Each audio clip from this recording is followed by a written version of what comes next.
Her laughter sliced through the dojo like a blade, sharp, confident, dripping with superiority. Wait, you're in my class? She sneered, eyeing the woman in the loose-fitting uniform. That thing doesn't even fit right.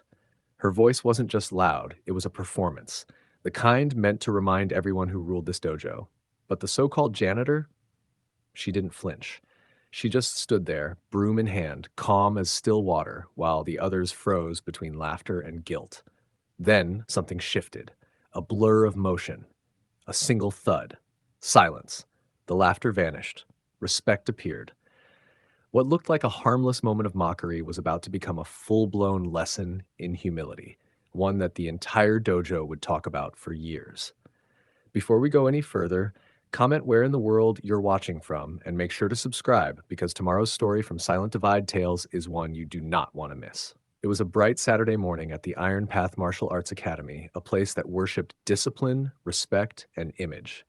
And ruling it all was Melissa Kaine, fifth-degree black belt, local celebrity, and walking storm cloud of ego. She loved power. The stares, the whispers, the applause, every punch was proof she was superior. But that morning, the person who would shake her throne wasn't a rival. It was Naomi, the quiet janitor in the corner, sweeping floors like she was invisible. When Naomi's broom accidentally crossed the training floor, Melissa pounced. "You can't just walk here," she snapped, her voice echoing like thunder. Naomi simply nodded, whispering, "Sorry." But that unshaken calm, it haunted Melissa. She didn't know why, but she just picked her first fight without realizing it. The next morning, Melissa arrived early, spotless uniform, perfect bun, and a mission, prove who's boss.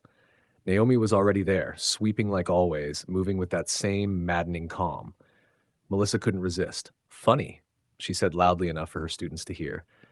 "Some people think wearing a uniform makes them one of us." Can you believe she actually said that? Oh, but it gets worse. Naomi just smiled faintly and kept sweeping. That silence burned hotter than an insult. So Melissa turned it into a show. High kicks, flawless punches, a performance for her followers. Then came the cruelty.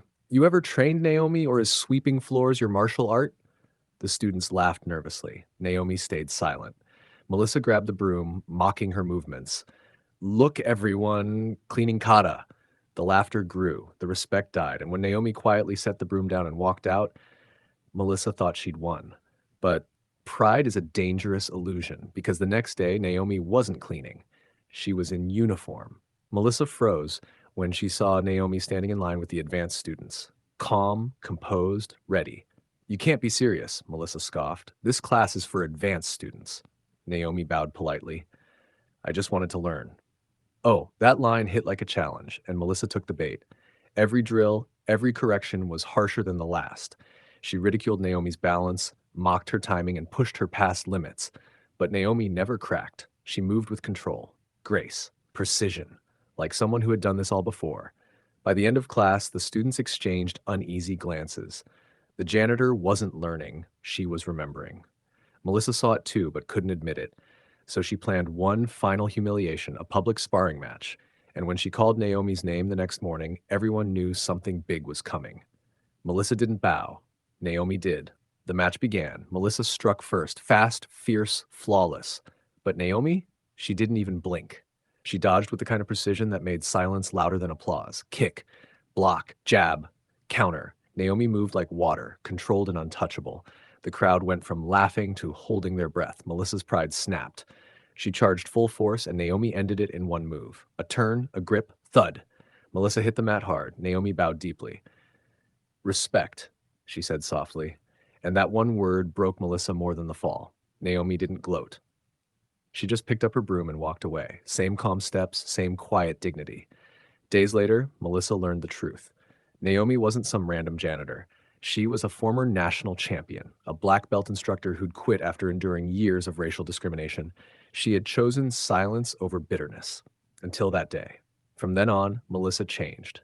The dojo changed. Every class was quieter, humbler, more human.